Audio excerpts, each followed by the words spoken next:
Chapter 14. A Whole New World. Chomper talked for quite a while, carrying a lot of weight on his shoulders. Ruby sat and listened to each and every word, knowing it was hard for him to talk about, to admit aloud. Yes, he did eat a leaf-eater, but it came from a good place, a space in which preserved something very special, Chomper's morality. If there was ever an example of kindness in a Sharptooth, to show they were more than monsters, Chomper was it. Despite his feeble attempts to be like the others, he wasn't able to change, remaining himself through the many years. "He wasn't the last," Chomper said, lowering his head. "I became the thing everyone feared. Hip's dad was right. I am a monster." "Chomper, you're not a monster. You did what the dying plant-eater asked.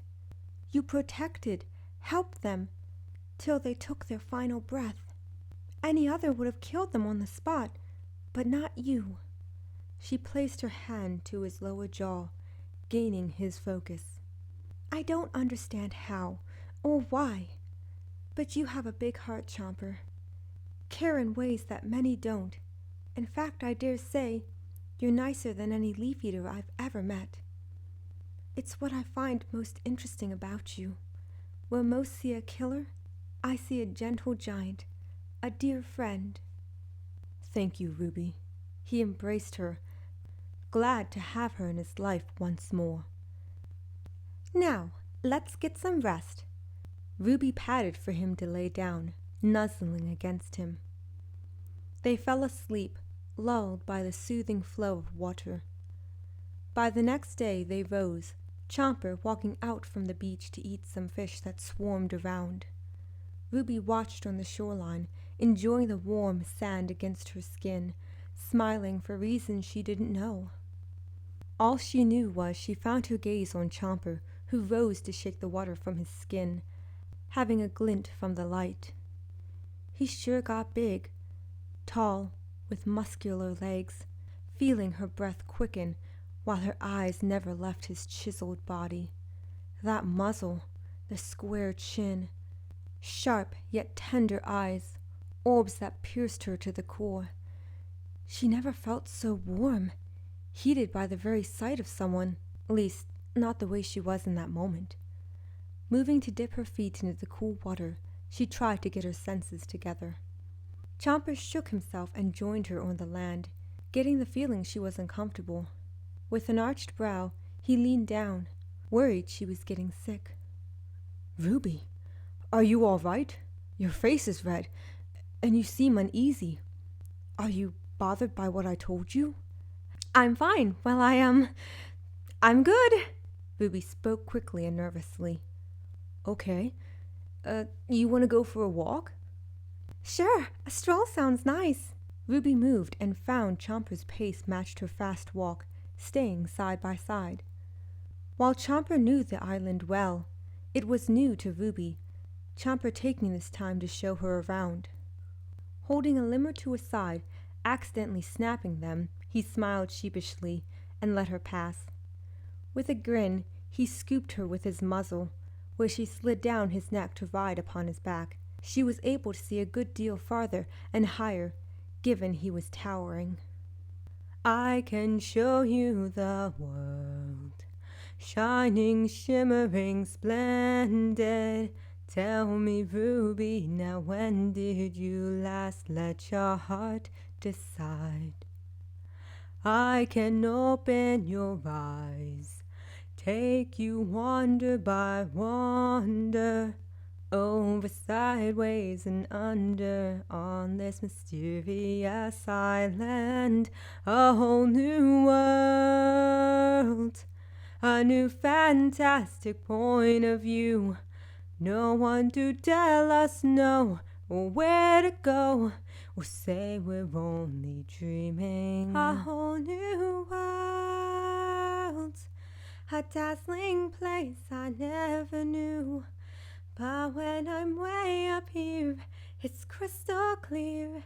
that now I'm in a whole new world with Now you. I'm in a whole new world with you. Unbelievable sights, indescribable feeling, soaring, tumbling, freewheeling through an endless diamond sky, a whole new world. Don't you dare close your eyes. 100,000 Hold your breath, things it to gets see. better. I'm like a shooting star, I've come so far, I can't go back to where I used A whole to new be. world Every turn a surprise, with new horizons every moment to red letter. pursue. I'll chase them anywhere. anywhere. There's time to spare.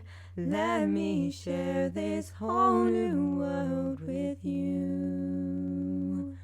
A whole new world. A whole new world. That's where we'll be. That's where we'll be. A thrilling chase. A wondrous place For you and me.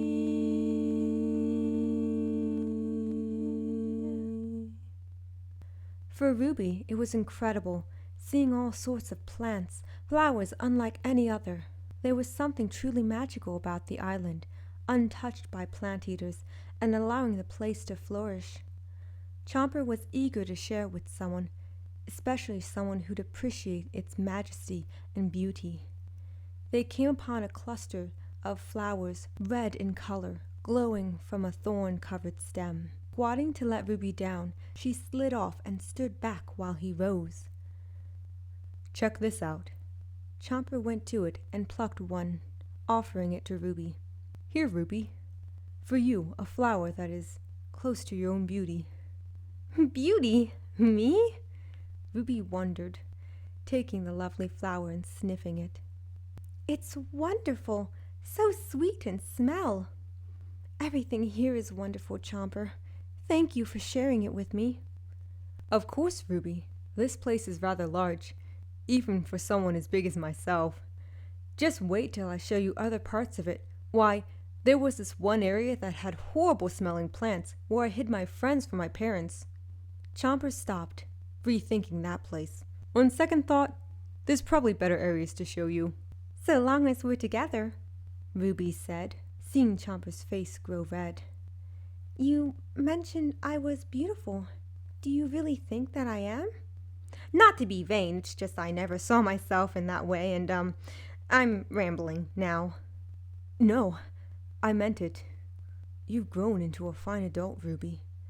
It warms my heart to see you after all this time, to know you are well.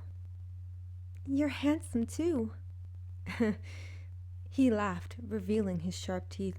It didn't make her flinch, Ruby simply smiling at him. Stop it. You're only pulling my tail. Come on now. You don't think you're handsome? I don't know. Never really thought about it. Now you know. You, Chomper, are a nice-looking Sharptooth. Really? So your words are truth? Yes, because I said so, Ruby quipped, throwing him a playful wink. So, up for a game of hide-and-seek? Chomper chuckled again, shaking his head. Ruby, aren't we a bit old for that? Don't be such a hatchling, Chomper. Let's play like when we were kids. Ruby went and took his clawed hand, dragging him into the forest. Remember how you were always it, for I knew you'd find my brothers? Yeah, you did that on purpose. Clever girl. Okay, close your eyes and hum to yourself till I hide. Rolling his eyes, yet going along, Chomper shut them and waited for her to hide. When he felt enough time had passed, he took in a single whiff, locking onto her scent and going to her. Instead of finding her right away, he pretended to struggle. Oh, where could Ruby have gone? I might never find her. From her spot, Ruby held her hands to her face, trying to keep him from hearing her faint giggles. I think I lost her. Whatever will I do? He continued in his fake tone, clearly knowing where she was. When she thought he left, she turned only to find him sneaking up behind her. Oh! She fell back, Chomper leaning down to nuzzle her with his muzzle. Not fair, you cheater! You know the nose knows, Ruby. He licked her face, tasting her as it were. When she froze, he quickly drew back. "Forgive me, I shouldn't have done that." "Actually, I was thinking, do I taste good?" There was a pause, the two bursting out laughing, finding themselves crying slightly. When they were able to breathe again, Ruby held the rose tight while they walked along the brightly colored plants. Her free hand moved, going and reaching high to take his hand. He was taken back, yet found his fingers clutching her own. "And yes, you have a nice flavor, Ruby." "It wouldn't bother you if I stayed for a while, maybe longer, right?" "No, but, Ruby, you're an adult. Don't you want to find someone special? Settle down, make a nest, lay eggs, and raise hatchlings?" He gave her a small sigh, releasing her hand. "If you stay, there's no way I could give you any of that, or even, well, it." With the word "it," he made quotations with his fingers. "You're small, I'm big. We're too different." Eyes wide, he didn't realize how off topic he got. "I apologize. I shouldn't be saying such inappropriate things to you." With a small smile, she simply shook her head. "Chomper, if I wanted all that, I'd have stayed in the valley." Looking to the flower, she felt warm. "Truth is, I don't need that, or even it, to be happy. All I ever wanted was to see you again, simply stay with you. Go to sleep with you by my side, wake to see your smiling face, hear your voice. If we're never official, that doesn't bother me. So long as I have you, that's enough for me." "But is it enough for you?" "You've always been enough for me, Ruby. Always."